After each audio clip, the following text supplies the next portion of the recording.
Back with you here on the late edition. Thanks for staying on. ANC Treasurer-General Dr. Gwen Ramokgopa has denied links to alleged underworld figure Vusimuzi Cat Matlala. Anonymous social media posts on X and the WhatsApp groups claimed that she benefited from illicit funds connected to Matlala, whose name has surfaced at the Madlanga Commission. Ramokgopa joins us now for more on this. Dr. Gwen, good to have you, and thank you very much for coming on this evening. As soon as these so-called messages surfaced on social media, the forum with which you are chairperson instituted an investigation or some sort of forensic investigation. What was really the objective of this investigation, considering that we know that they didn't have, of course, capacity to, for example, investigate this kind of cyber crime? There is no forensic tracing, because that's what they are calling for in the report, and of course there's no public counter disclosures. What really did they seek to get to the bottom of? Thank you very much, and thanks for the invitation to this interview, and good evening to you and your viewers out there, people. Indeed, we've been perturbed by faceless and malicious tweets and social media narratives that linked us, especially myself, the PBF, and those that I work with in the PBF, to people who are facing very serious allegations of corruption, amongst others. And in particular, Mr. Cat Matlala and his associates. We were really perturbed initially when we saw these tweets, and we ensured that we protect not only our reputation, but also the reputation of the institutions that we are serving from, including the PBF, the African National Congress, as well as the many South Africans that benefit from the dialogues that we put together, that have themes on crucial conversations in our country. And this ranges from health to economy, and also to logistics and all that. And these stakeholders are not only South African, but also from the region of Africa and globally. I'm personally associated with universities. I'm associated with trusts and so forth, and corporates. And it was really perturbing that these faceless narratives, we couldn't even get to know who are behind these. So what we did, we instituted, we reported first to the board, and the board resolved on instituting investigations, and the Typhoon forensic investigators were sourced and mandated to do the initial investigations in terms of getting to the sources, and also to identify those that are culpable, and also to advise on how to protect the reputation of the PBF and those that are associated with the PBF. Yeah. And indeed, we were quite, we engaged quite extensively with the investigators, and I think yourselves as a Newzroom Afrika were also contacted, because your account was also cloned or used without your permission and your mandate. You confirmed that it was not you. So did Carte Blanche, so did others like Daily Maverick, News 24/7, and so forth, including individuals, by the way. Yeah. So the only account that we could identify as legitimate that published, although they say they don't own this information, that published the information, is that of Musa Kawela, I think. And that is why one of our associates sent them a letter of demand for retraction and this was done. So we are quite relieved, firstly, that there is confirmation by an independent investigator that these are just malicious narratives to tarnish our image. And secondly, that we have also confirmed from the relevant accounts that were used that these accounts were impersonifications, including my own number that was impersonificated. And we've opened police cases around this, and we will continue getting to the bottom of who is behind this. Isn't it worrying for you, though, that you have not gotten to the bottom of the source? The disseminators like Musa Kaule and the likes, maybe you would have reached, but the authors of these messages? It is really perturbing that we haven't as yet got to the owners and the authors of this message and the owners of this character assassination campaign. However, we believe that justice will be served. We will not rest until we get to the bottom of it. So are you pursuing legal action against the authors? Have you contacted the police and people at least with the capacity to do the kind of forensic work? I mean, we heard there from the testimonies at the commissions and at the ad hoc committee that police have got capacity and capability to be able to track these things. Yes, indeed. And that's why I referred to cases being opened to get to the bottom of this, in addition to the investigations that have been made by the forensic auditors. So you are saying, as the report confirms, that it is indeed your number that appears on these messages. How are you verifying that this was cloned? I mean, what kind of evidence do you have at your disposal that says, look, this is a cloning of my number? I was actually corrected that I must not only stop at this could be a clone, this is a cloning, because it could also be just retyping, it could be redesigning, it could be whatever it is. For me, when I use the word cloning, I'm using it because it is similar to my number, and yet it is not my number.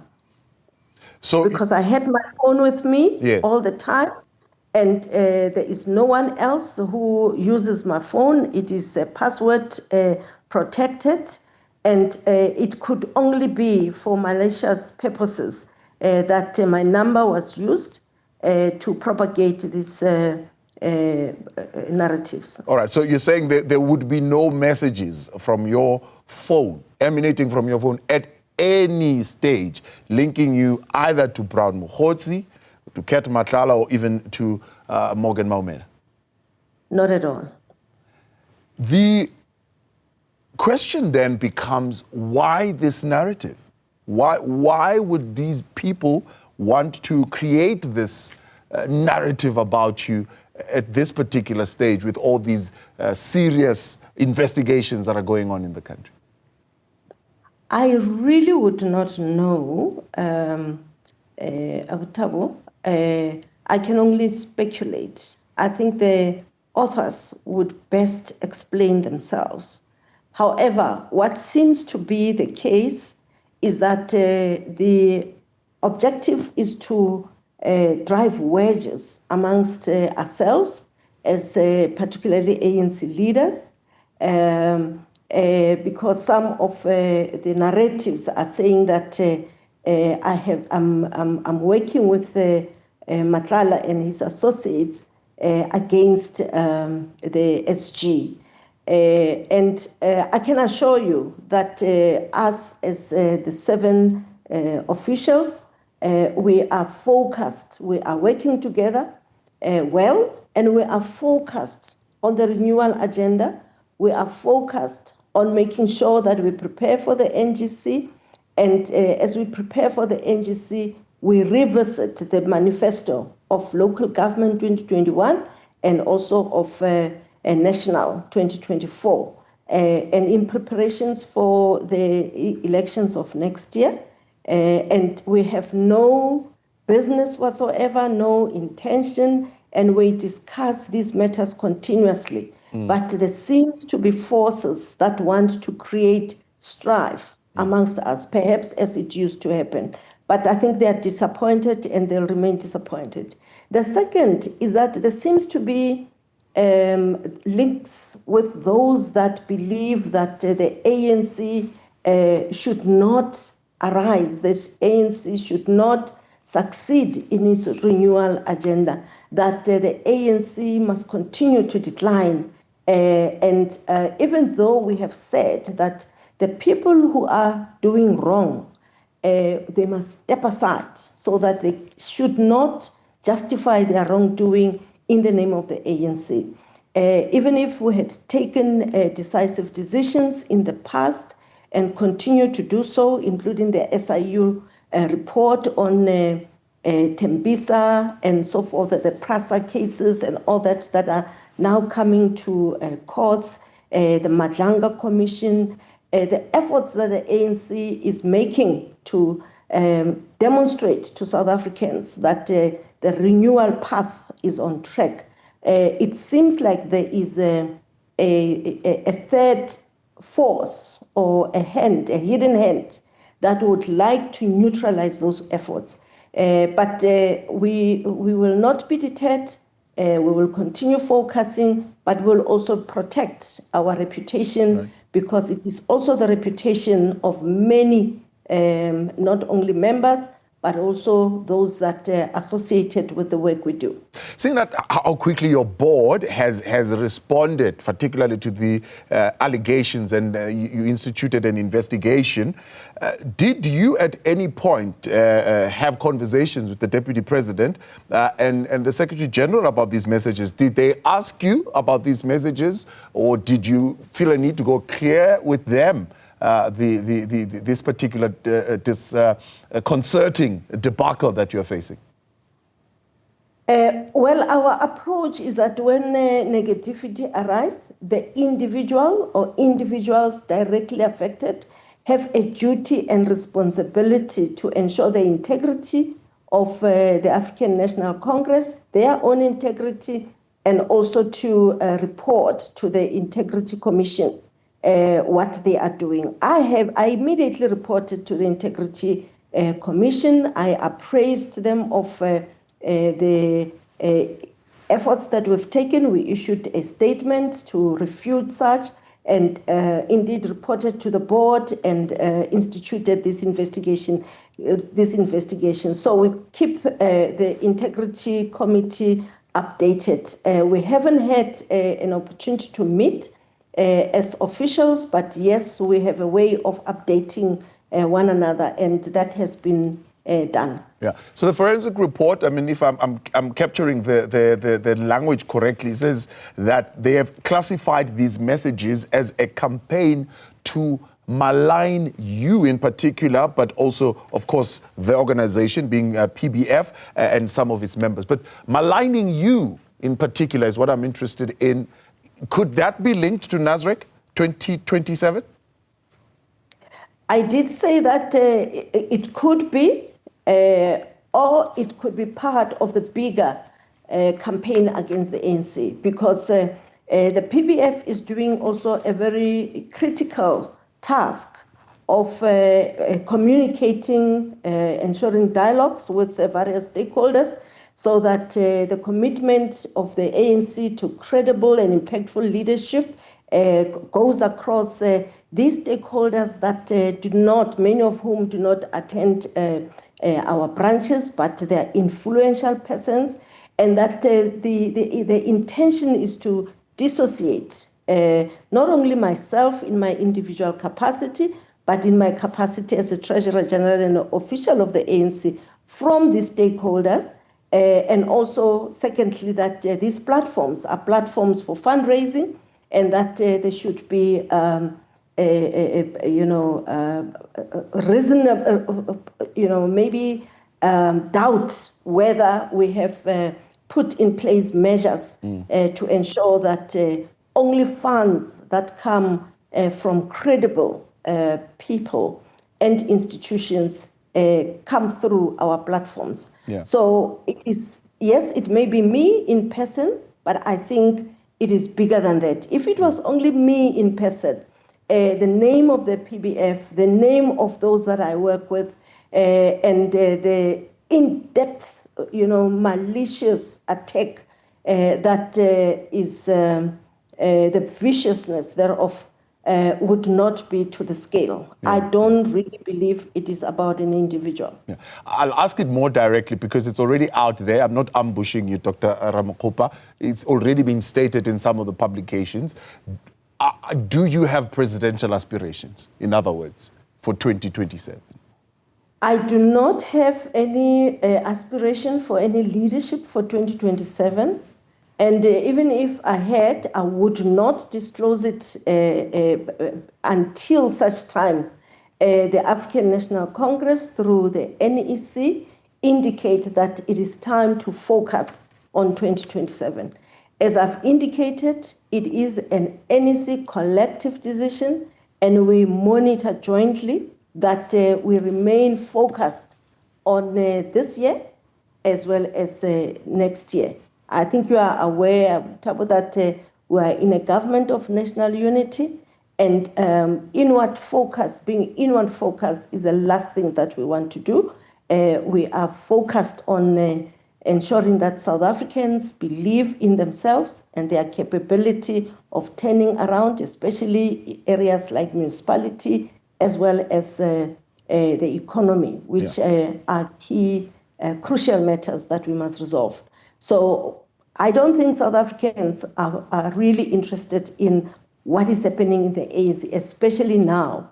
And we want to encourage the public and the other interested parties. When I go to media interviews, like I did last month, on the September month as Heritage Month, I was asked by the interviewer on this question, and we keep on saying the same thing.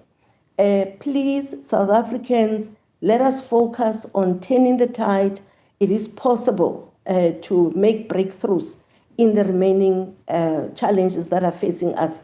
We must celebrate PRASA for the first time in 9 years. They have a clean audit. We must celebrate ESCOM. It is doing a turnaround, although they are also focusing on the high prices. And we must also acknowledge the many departments that are making us proud. Yeah. But we still have problems. High unemployment rate, especially for young graduates.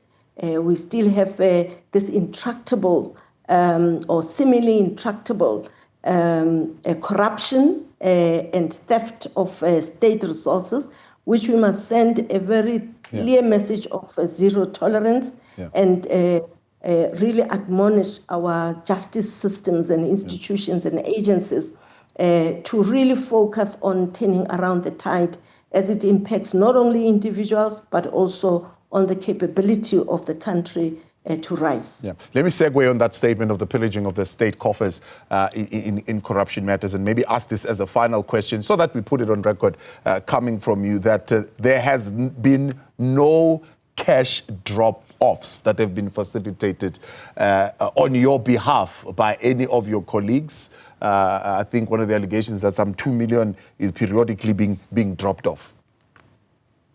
Yes, that's the issue that Musa Kaule sent an apology to one of our advisors, and we do have a number of South Africans that said, count on us, we will be advising in various areas, Mr. Groven Nchabeleng, and Musa Kaule sent a message of apology to him in particular. And indeed, we do not work like that. All contributions must come through the accounts of the African National Congress directly, or if it is for events and activities, relevant activities, like golf, like the January 8 dinners and all that, there are accounts that have to come through there. So I think this is really malicious, and I am glad that Musa Kaule did apologize, and as we also hope that he will help us to get to the bottom of where these origins of these messages come from, so that the owners can be held accountable. Dr. Gwen, thank you for your indulgence. I appreciate your time. Thank you very much for coming on this evening. That's the Treasurer-General of the African National Congress, Dr. Gwen Ramokgopa. More news after the break. Stay with us.